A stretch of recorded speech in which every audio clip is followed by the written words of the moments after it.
Assalamualaikum warahmatullahi wabarakatuh. Jumpa lagi dengan saya Tama dalam Ada Apa Gerangan 2. Bagaimana kabar kalian? Semoga selalu diberikan kesehatan dan juga rezeki yang cukup. Jumpa lagi di Ada Apa Gerangan 2, di mana di sini saya akan membacakan kisah-kisah mistis bersambung.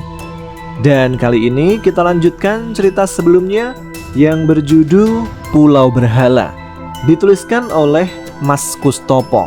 Sebuah cerita mistis tentang cara mendapatkan kekayaan melalui sebuah pulau yang biasa disebut dengan Pulau Berhala. Nah, seperti apa cerita kelanjutannya? Langsung saja kita simak. Teman-teman, ada apa gerangan? Ceritanya mulai dari sini.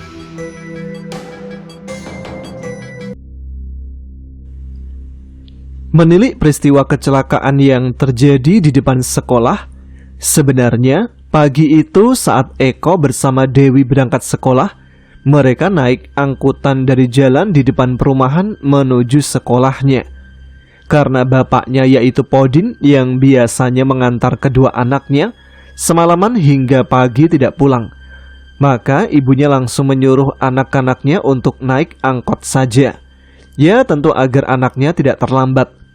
Ketika Eko dan Dewi, dua anak itu turun dari angkutan kota, tentu mereka harus menyeberang jalan untuk masuk ke sekolahnya. Maka setelah turun, kemudian mereka berdua langsung menyeberang jalan. Namun tiba-tiba saja, ada sebuah truk yang datang dari arah berlawanan, dan truk itu melaju dengan sangat cepat. Mungkin tanpa diketahui oleh Eko maupun Dewi, mungkin juga sang sopir tidak melihat ketika ada dua anak yang menyeberang jalan. Truk yang melaju sangat cepat itu langsung menabrak dan melindas Eko. Eko yang tidak bisa menghindar kemudian terlindas di jalanan, tepat di depan gerbang sekolahan. Dan truk yang menabrak Eko itu langsung bablas melarikan diri. Seketika itu orang-orang yang ada di sana dan melihat peristiwa itu langsung berteriak. Pagi itu suasana di depan sekolah langsung ramai. Semua orang kaget, semua orang langsung berhamburan keluar. Tidak hanya masyarakat di sekitar situ, tetapi juga murid-murid SD dan para gurunya. Semuanya keluar menyaksikan peristiwa kecelakaan, dan pastinya ingin menolong anak yang mengalami kecelakaan.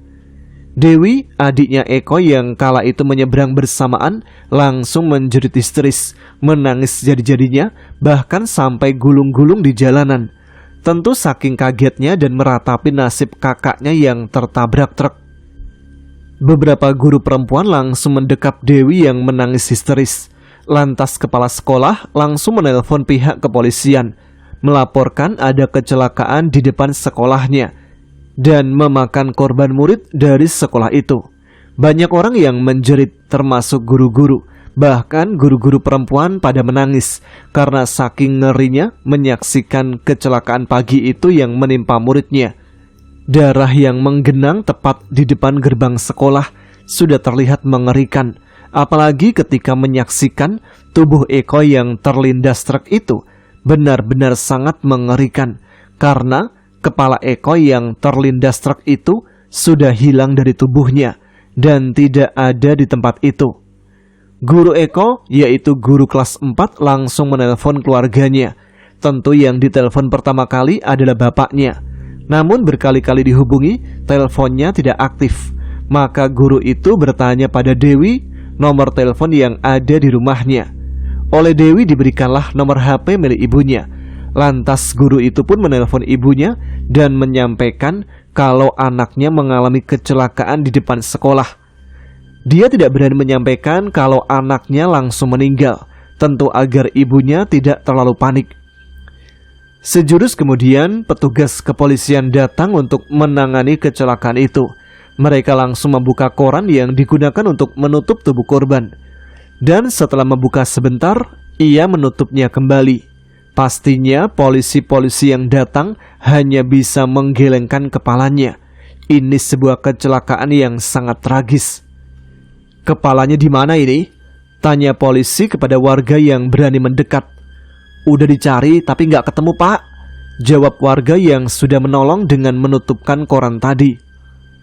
Minta bantuan untuk mencari kepalanya ya, kata petugas kepolisian yang tentu tengok-tengok mencari kepala korban yang sudah tidak ada.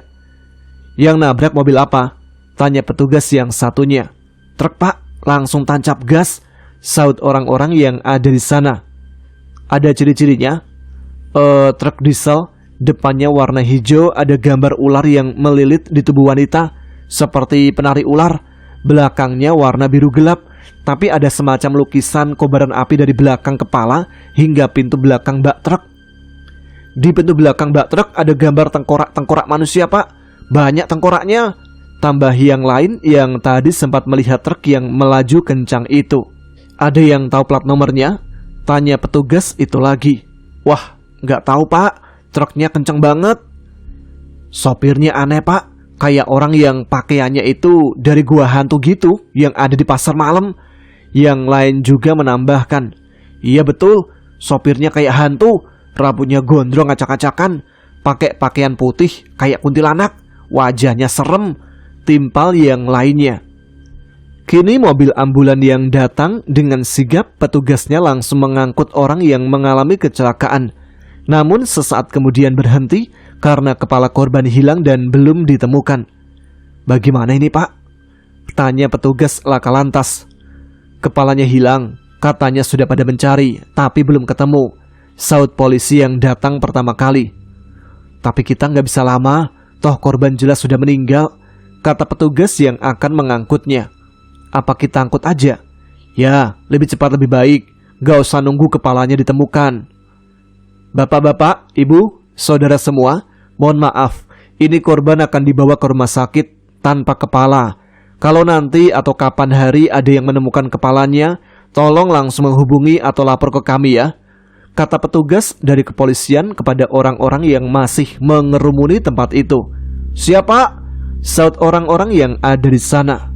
Hari itu, Eko, anak pertama Podin, mengalami kecelakaan ditabrak truk dengan sopir yang menyeramkan, serta bak truk yang bergambar menyeramkan juga, dan kepala Eko hilang tidak ditemukan. Meskipun pihak kepolisian maupun masyarakat belum menemukan bagian tubuh korban yang hilang, jenazah Eko akhirnya tetap dikebumikan. Orang-orang ramai menguburkan jenazah Eko di pekuburan milik pengembang perumahan. Komplek pemakaman yang tertata rapi karena untuk memakamkan orang di sana harus membayar dengan biaya yang mahal. Namun tentu satu hal yang menjadi pertanyaan bagi setiap orang yang menguburkan maupun orang yang melayat korban kecelakaan itu. Mereka menanyakan tentang bagian tubuh, yaitu kepala Eko, yang sampai hari itu belum ditemukan. Biasanya kalau penguburan jenazah itu tidak lengkap, nanti akan terjadi hal-hal yang tidak diinginkan. Tentunya kematian Eko yang terlindas truk dan hilang kepalanya sudah menjadi bahan pembicaraan bagi masyarakat yang ada di sekitar sekolahan itu, dan tentu juga menjadi bahan pembicaraan orang-orang yang ada di perumahan tempat tinggal Podin. Nasib malang yang dialami oleh Eko, anak laki-laki pertama Podin itu, merupakan nasib yang sangat tragis. Beberapa hari berlalu, terdengar teriakan minta tolong dari seorang remaja yang melintas di depan sekolahan. Suara teriakannya sangat keras itu langsung didengar oleh para tetangga dan orang-orang yang ada di dekat tempat itu. Orang-orang pun langsung berlarian ke arah suara remaja yang minta tolong. Ada apa? Orang-orang yang berdatangan langsung menanyai remaja yang menjerit histeris itu.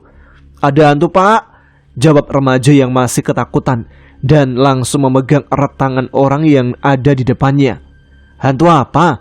Tanya orang-orang. Mereka menjadi penasaran dan juga langsung berdiri bulu kuduknya, mulai ketakutan. Ada hantu, ada anak tanpa kepala jalan di depan sekolah, jawab remaja yang masih ketakutan itu. Waduh, ini pasti anak itu, anak sekolah yang ketabrak truk kemarin itu. Iya, anak yang kepalanya hilang dan belum ketemu sampai sekarang, kata salah satu warga yang kemarin juga ikut menolong. Walah, berarti anak itu cari kepalanya. Hi, saut yang lain dan langsung ketakutan. Saya takut pak. Anak-anak pun menjadi ketakutan. Cerita remaja yang konon melihat ada hantu anak tanpa kepala itu langsung menyebar dari mulut ke mulut. Namun kini setelah Eko sudah dikuburkan, ceritanya menjadi lain ketika orang-orang yang ada di sekolahan, teman-teman sekolah dan juga guru-gurunya tidak hanya menggunjingkan masalah kematian Eko yang terlindas oleh truk dan hilang kepalanya, tetapi mereka juga menggunjingkan kalau ternyata setiap malam di depan sekolah itu ada hantu yang menakutkan, yaitu hantu mayat tanpa kepala seorang anak kecil yang masih memakai seragam.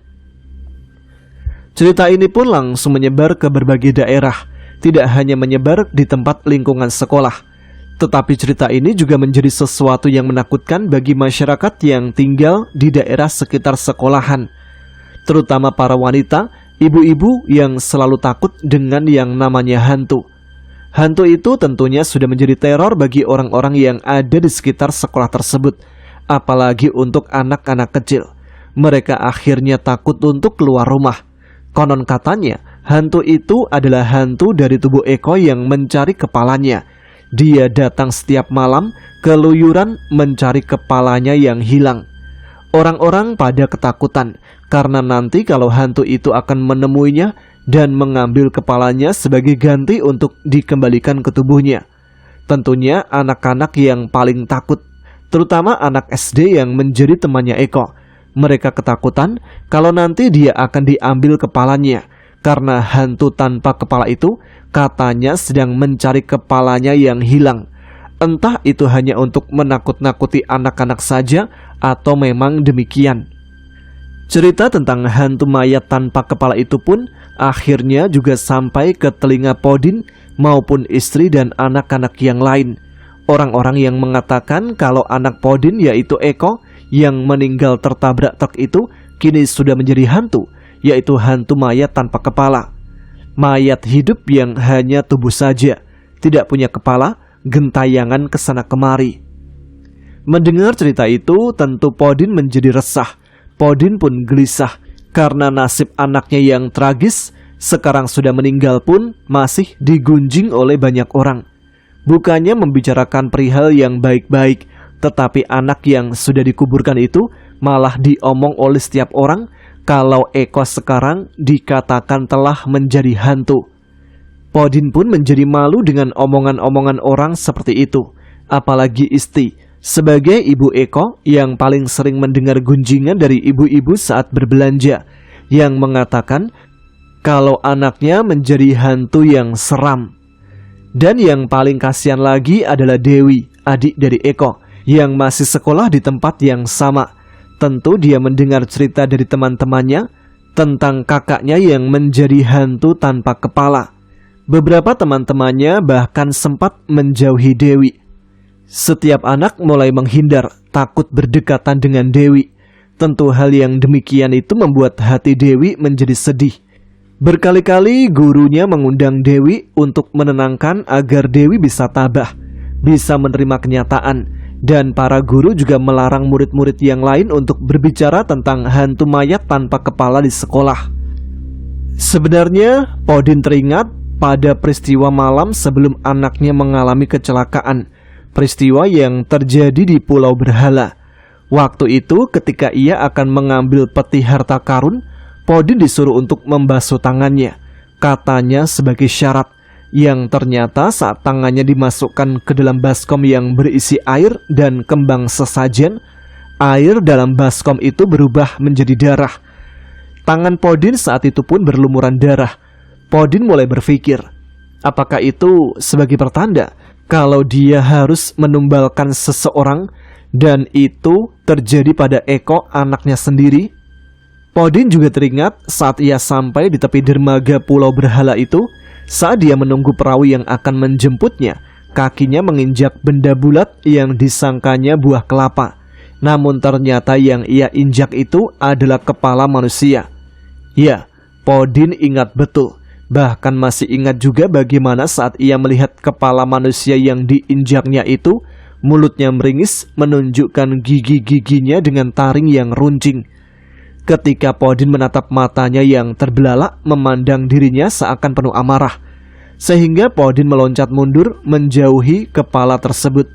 Saat Podin mendengar cerita tentang anaknya yang kini menjadi hantu mayat tanpa kepala, ia pun sempat berpikir, benarkah kepala yang ia injak di pulau itu adalah perlambang sebagai kepala anaknya yang akan hilang? Namun bagi Podin yang beranggapan bahwa nasib seseorang sudah digariskan oleh Yang Maha Kuasa, takdir seseorang sudah dicatat dalam buku besar, maka ketika anaknya yang masih duduk di kelas 4 SD itu terlindas truk, pasti sudah menjadi suratan takdir. Ia harus ikhlas, harus menerima kenyataan. Ia tidak ingin menyangkut pautkan kematian anak pertamanya dengan harta yang didapatkannya dari pulau berhala tersebut. Beberapa hari setelah penguburan Eko, ada polisi datang ke rumah Podin.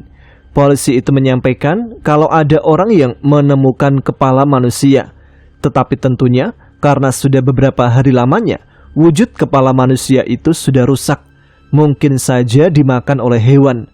Namun demikian pihak kepolisian menganggap bahwa kepala manusia itu dimungkinkan adalah kepala dari jenazah Eko, anaknya Podin yang terlindas truk dan tidak ditemukan kepalanya itu. Karena diyakini bahwa kepala yang ditemukan oleh masyarakat adalah kepala dari Eko, maka polisi langsung menghubungi keluarganya, tentu akan menyerahkan kepala itu, dan paling tidak akan dikuburkan pada tempat yang sama dengan tubuh Eko yang sudah terkubur lebih dulu. Maaf Pak Podin, kedatangan kami di sini ingin menyampaikan bahwa ada salah seorang warga dari masyarakat yang menemukan bagian kepala di area perbukitan. Diyakini itu adalah kepala milik anak bapak yang mengalami korban kecelakaan. Terus terang, kami sudah berusaha untuk mencermati, tapi karena kepala ini sudah rusak, tentunya sudah sangat sulit untuk dikenali. Tapi melihat ciri-cirinya, ini memang kepala anak-anak yang berusia sekitar 9 hingga 10 tahun. Kami meyakini bahwa ini bagian dari tubuh anak bapak, karena memang hanya kepala saja yang ditemukan tanpa ada tubuh yang lain. Saat ini kepala itu ada di rumah sakit dan sudah dibungkus kain kafan. Nah, kami bermaksud untuk menyerahkan kepala itu pada Pak Podin. Apakah akan dikuburkan bersama tubuh Eko yang sudah dikubur lebih dulu, ataukah ini akan dikubur secara tersendiri? Kata polisi itu menjelaskan kepada Podin.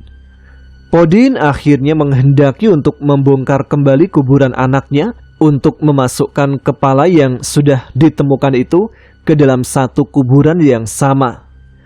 Ia meminta persetujuan kepada pihak kepolisian yang menangani kasus kecelakaan yang menimpa anaknya itu. Tentunya kepolisian pun menyetujui permintaan Podin tersebut, karena hal itu terkait dengan masalah hak dari keluarga Podin. Demikian juga kepada pihak pengembang perumahan yang tentu mengizinkan kuburan itu untuk dibongkar kembali untuk memasukkan bagian tubuh kepala yang tercacar belum ikut terkuburkan. Baiklah Pak Podin, kalau begitu, kapan kita akan melaksanakan pembongkaran kuburan anak Bapak? Secepatnya Pak, kalau emang hari ini bisa, ya kami siap. Jadi nanti kami akan minta pada pihak pemakaman untuk membongkar kuburan anak kami. Jawab Podin, dia akan senang menyaksikan tubuh anaknya lengkap dengan kepalanya. Pagi itu di pemakaman ada beberapa polisi dan juga warga yang ingin menyaksikan, serta para petugas penggali kubur yang dipekerjakan oleh pihak pengembang perumahan.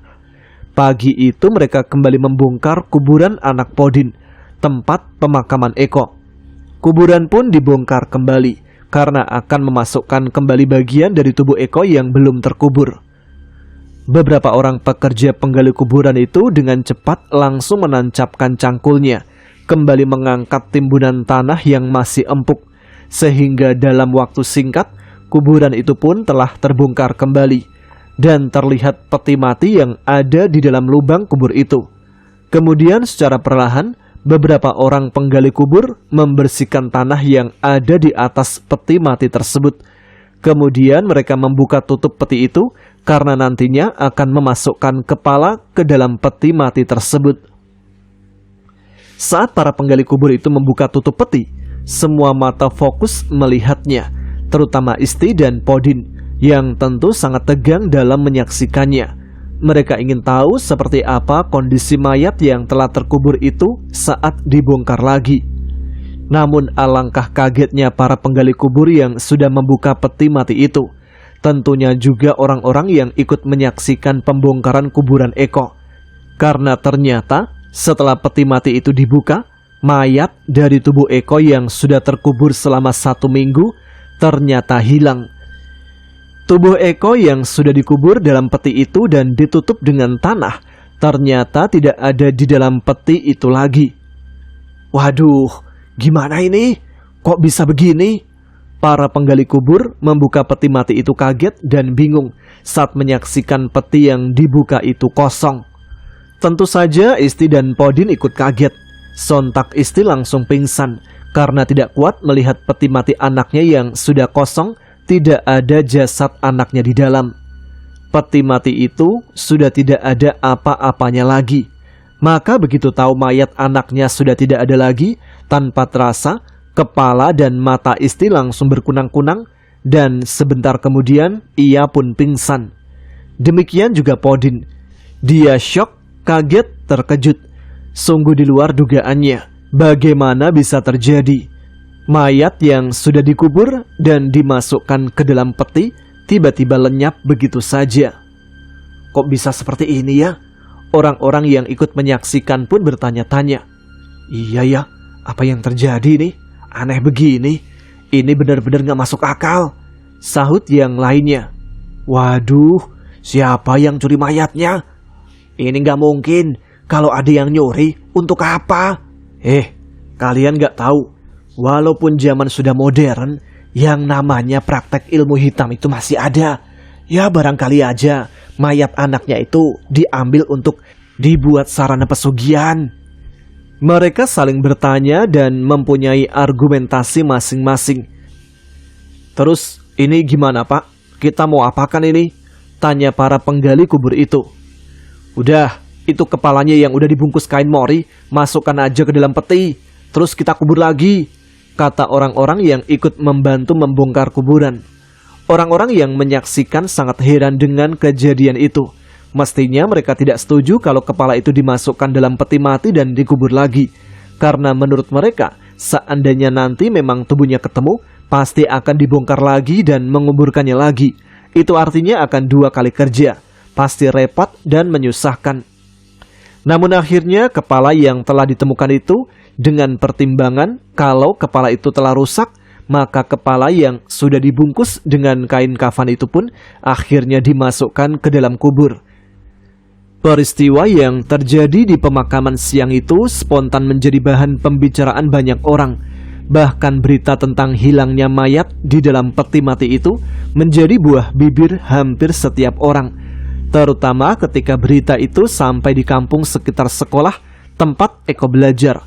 Orang-orang yang ada di kampung itu membenarkan bahwa hantu yang berkeliaran tanpa kepala itu, hantu yang sering menemui orang di depan sekolah, memang benar-benar mayat dari anak sekolah yang tertabrak truk itu dan hilang kepalanya. Orang-orang yang tinggal di sekitar sekolah tentu semakin ketakutan.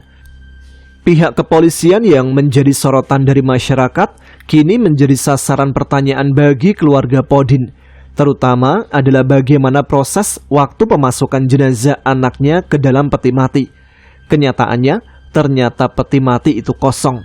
Podin menuduh kalau di rumah sakit sudah terjadi keteledoran. Di rumah sakit ada kesengajaan untuk tidak memasukkan jenazah anaknya ke dalam peti mati. Tapi untuk apa? Pantas. Waktu itu akan kami buka, tapi nggak dibolehin.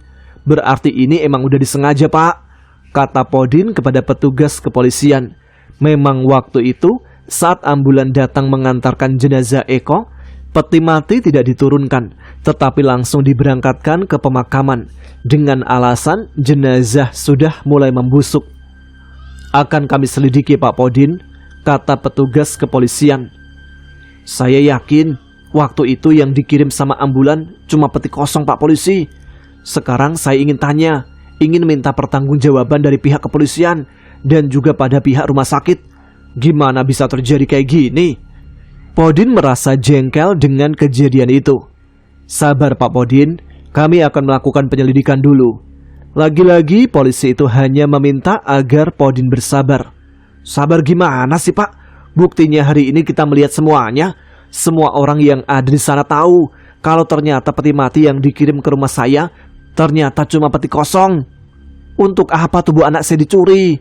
Kata Podin yang tentu berapi-api, marah kepada polisi yang saat itu berada di tempat pemakaman untuk menyaksikan pembongkaran kembali kuburan anak Podin. Mohon maaf Pak Podin, terus terang kami tidak tahu waktu itu, dan kami memang keliru. Saya mengakui kami tidak mengecek lebih dulu apa yang sudah dilakukan oleh pihak rumah sakit. Sebagai pertanggungjawaban kami, saya akan menyampaikan masalah ini pada pihak rumah sakit dan ingin minta pertanggungjawaban secara moral maupun secara hukum. Begitu jawab pihak kepolisian kepada Podin. Permasalahannya bukan hanya sekedar tanggung jawab Pak Polisi, tapi ini masalah harga diri. Ini masalah krusial, masalah penting yang menyangkut harkat dan martabat dari keluarga saya. Saya sebagai orang kaya di tempat ini merasa malu Pak Polisi. Banyak orang-orang ngomongin saya, berkata yang aneh-aneh tentang saya. Dan sekarang ditambah jenazah anak saya hilang. Wah, makin gawat Pak Polisi. Pak Podin, percayalah sama kami. Saya akan menanyakan dan menuntut kepada pihak rumah sakit supaya bertanggung jawab penuh atas kejadian ini. Saya mohon dukungan dari Pak Podin untuk bisa mengurus masalah ini sampai tuntas. Yakinlah pada kami Pak, kata Pak Polisi yang memberi jawaban meyakinkan kepada Podin. Akhirnya saat itu juga pihak kepolisian pun melakukan investigasi, melakukan penyelidikan kepada pihak rumah sakit yang sudah dipercaya untuk mengurus jenazah Eko. Setelah pulang dari kuburan, tentu Isti menjadi bingung. Dia stres, tentu karena masalah yang dialaminya kini bertambah lagi. Ternyata setelah ditemukannya kepala anaknya itu tidak menyelesaikan masalah, tetapi malah menambah masalah baru. Karena sekarang justru tubuhnya yang menghilang. Pasti gunjingan dari para tetangganya, omongan dari orang-orang di warung, dan berita-berita yang mengarah kepada anaknya akan kembali mencuat. Pak, anak kita itu gimana nasibnya Pak? Begitu kata Isti yang menangis di hadapan Podin. Tangannya sudah memukuli dada suaminya saat mereka sampai di rumah. Sabar Bu, biarkan polisi yang nanganin masalah ini dulu. Nanti kalau polisi sudah menemukan kembali dan minta pertanggungjawaban pada pihak rumah sakit, kita akan lakukan pembongkaran lagi supaya anak kita tubuhnya utuh lagi. Begitu kata Podin yang menenangkan istrinya. Sabar, sampai kapan sabarnya? Ini orang-orang pasti udah mulai menggunjing kita semua Pak. Ini pasti orang-orang sudah membicarakan tentang Eko lagi. Begitu kata Isti yang masih saja memukuli dada suaminya karena jengkel. Iya, kita nggak bisa gegabah Bu. Kita nggak bisa begitu saja keluar masuk untuk marah-marah pada pihak rumah sakit. Semua ada aturannya. Bapak itu gampang ngomong begitu. Tapi saya ini sebagai ibunya nggak rela Pak. Saya ini wanita yang lahirin anak itu. Saya yang sudah susah payah mengandung, yang kesakitan waktu melahirkan. Sekarang keadaan anak kita seperti itu. Menderita Pak. Saya sedih, saya nggak kuat. Begitu kata istri yang sangat terpukul menyaksikan keadaan yang terjadi terhadap anak pertamanya. Podin hanya diam. Dia tidak bisa berkata apa-apa lagi. Kenyataannya memang seperti itu, bahwa kuburan anaknya memang sudah kosong. Tubuh anaknya sudah tidak ada lagi di dalam peti mati yang sudah dikubur. Peti yang terkubur di pemakaman itu hanyalah peti kosong. Lantas, di mana sebenarnya tubuh Eko berada? Apa ini memang kelalaian dari pihak rumah sakit? Atau ada yang mencuri mayat dari anak tersebut? Tapi jika memang mayat itu dicuri, kenapa kuburannya tidak rusak? Bagaimana bisa mengambil mayat tanpa membongkar makam? Sudah lewat sebulan peristiwa yang menyedihkan tentang meninggalnya Eko, anak pertama dari pasangan Isti dan Podin itu terjadi. Desas-desus dan isu hantu tanpa kepala sudah mereda. Demikian juga tentang berita hilangnya mayat dalam kuburan juga sudah tidak dibicarakan lagi. Setelah Isti tenang, bisa menerima kenyataan tentang peristiwa yang menimpa anaknya, Podin ingin menunjukkan sesuatu yang pasti akan mengejutkan istrinya. Dia mengajak istrinya ke kamar.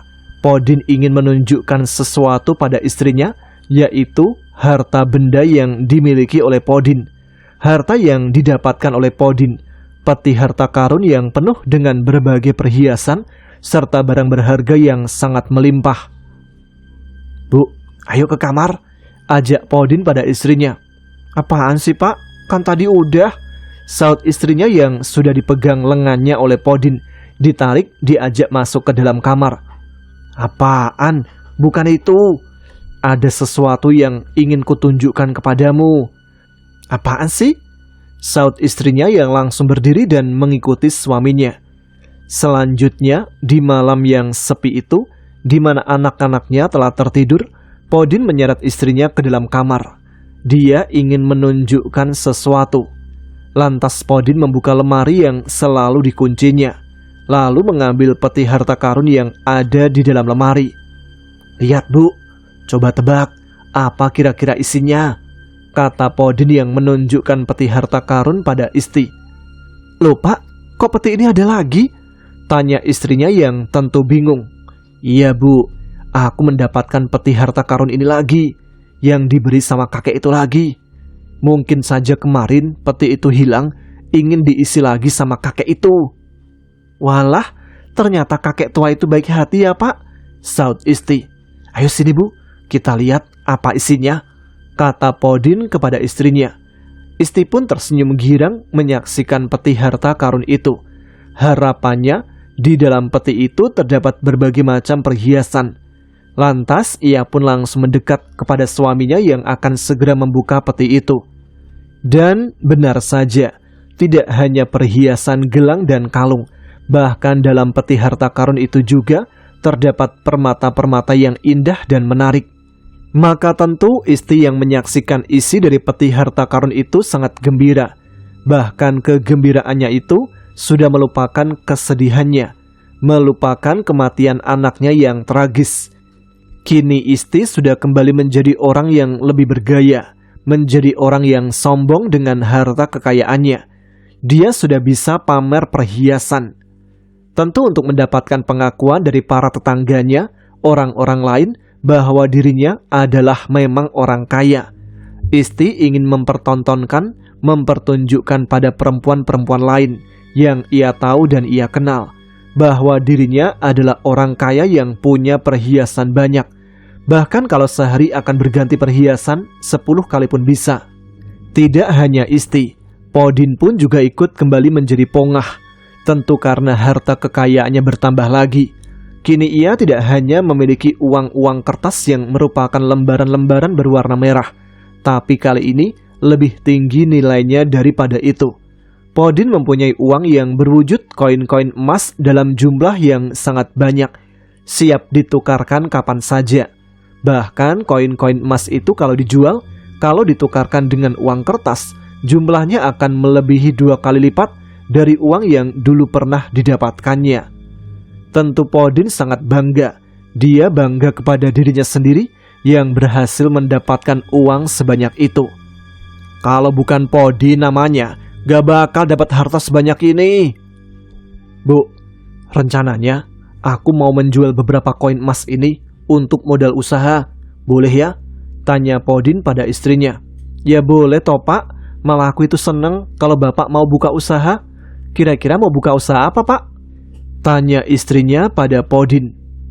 "Aku mau beli beberapa mobil untuk usaha persewaan mobil. Kira-kira gimana Bu?" tanya Podin meminta pertimbangan pada istrinya. "Walah, kok mobil toh Pak? Apa harganya nggak mahal? Terus nanti yang nyopir siapa? Nanti yang ngurusin siapa? Lah mbok misalnya beli toko atau ruko gitu gimana Pak? Nanti kan aku bisa nyambi jualan. Bapak juga bisa membantu jualan di toko itu. Kan malah lebih enak. Kita terlihat jelas kerjanya Pak," kata istri pada suaminya yang memberi pertimbangan. "Ya, coba nanti aku mau konsultasi dulu sama Pak Mandor. Biasanya dia bisa nasihat-nasihatin dan memberi masukan pada saya mana yang lebih tepat. Apakah Bapak harus usaha beli toko atau Bapak buka usaha rental mobil?"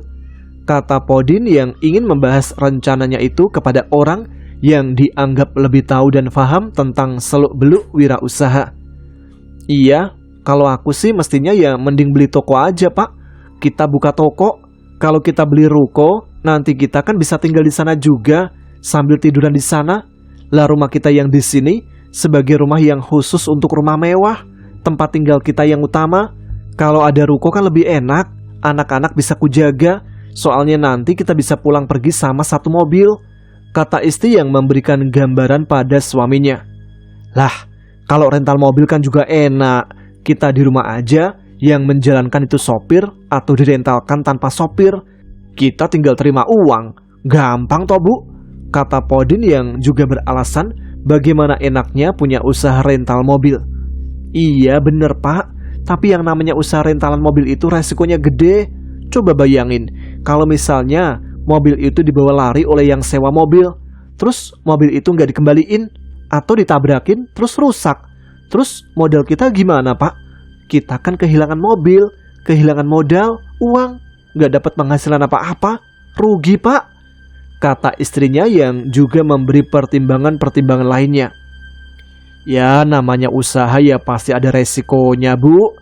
Mau resikonya besar atau kecil, ya udahlah nanti bapak minta pertimbangan dulu pada Pak Mandor. Iya pak, benar. Siang harinya Podin menjalankan motornya, ingin menemui Pak Mandor. Ia pun langsung mengendari kendaraannya menuju ke proyek perumahan yang sedang digarap oleh Pak Mandor. Podin yakin pasti Pak Mandor ada di sana sedang menunggui para tukang yang sedang bekerja. Lantas Podin pun masuk ke proyek itu. Halo Pak Mandor. Wah, Podin, gimana kabarnya Din? Ada perlu apa ini? Kok nyariin saya? Kata Pak Mandor yang langsung menyalami Podin. Gini Pak, saya mau minta pertimbangan sama Pak Mandor. Wes ayo, kita ke bakul es dulu sambil minum lah Din. Masa ngobrol gak ada minumnya? Mulutnya kecut nanti. Beres Pak Mandor. Gimana Din? Ada apa? Ini istrimu sudah tenang belum? Udah tidak menangisi anaknya lagi? Tanya Pak Mandor kepada Podin. Iya Pak, syukurnya begitu. Istri saya udah bisa senyum, bahkan juga sudah bisa ketawa. Makanya ini saya nemuin Pak Mandor, ingin minta pertimbangan pada Pak Mandor. Walah, pertimbangan apa lagi? Lah kalau istrimu udah baik, udah bisa ketawa, udah gak ada masalah toh. Begini loh Pak, ya karena istri saya itu udah baik, udah bisa melupakan masalah anaknya. Terus dia itu punya keinginan untuk buka usaha. Rencananya itu kan saya mau buka usaha. Terus terang Pak Mandor, saya itu pengen punya usaha sendiri. Ya bagus kalau begitu.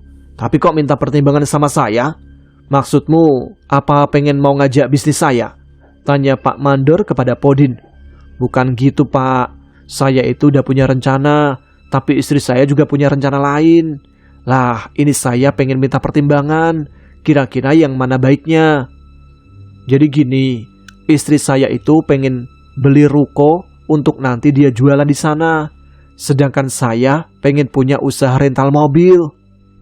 Walah Din, kalau rental mobil itu, kalau kamu nggak tahu caranya, ujung-ujungnya pasti gulung tikar. Mendingan bener tuh kata istrimu, beliin ruko dan kalian buka toko di sana. Bagus itu, saya setuju, sahut Pak Mandor. Tapi Pak Mandor, ruko itu kan modalnya juga gede. Harga ruko aja udah mahal, belum nanti isi barang-barangnya. Halah Din, modalnya itu sedikit. Kamu gak usah milih ruko yang gede-gede, ruko yang 2 lantai aja. Ya cukuplah. Di ruko itu yang penting istrimu bisa jualan. Misalnya jualan barang-barang kering saja, jangan jualan barang basah, nanti cepat basi. Kalau jualan barang-barang kering, misalnya peralatan dapur, perkakas rumah tangga, itu awet Din. Kalau ruko yang seperti itu, harganya kira-kira sampai berapa ya Pak? Ya kalau yang di pinggir jalan raya emang rada mahal. Setidak-tidaknya 1 unitnya 1 M lebih lah Din. Gini, kebetulan di perumahan ini nantinya yang bagian depan itu akan dibuat ruko Din. Nah, kamu pesan aja, beli perumahan di sini. Nanti kan rame, perumahannya ada banyak. Otomatis yang menghuni di perumahan ini, rukonya pasti ramai. Istri kamu nanti dagangannya juga akan laris. Soalnya di sini nanti penduduknya banyak. Apalagi di bagian seberang sana nanti akan dibangun objek wisata. Pasti lebih ramai. Mendengar penjelasan dari Pak Mandor pun, akhirnya Podin mengiyakan. Dia berterima kasih kepada Pak Mandor. Ia pun lantas membayar rokok dan es teh yang sudah mereka minum, kemudian berpamitan pulang. Podin mempertimbangkan, kalaupun usaha istrinya nanti gagal, toh dia masih bisa minta harta lagi ke Pulau Keramat itu.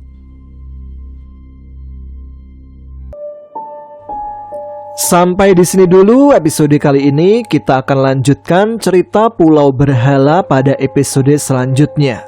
Bagi yang penasaran dan tidak sabar untuk membaca cerita selanjutnya, saya sertakan linknya di deskripsi ya. Terima kasih untuk teman-teman yang sudah menyimak episode kali ini. Terima kasih yang sudah mensupport channel ini. Tentunya jangan lupa tuliskan komen, tunjukkan eksistensi kalian. Pesan saya, tetap semangat, jaga kesehatan. Wassalamualaikum warahmatullahi wabarakatuh.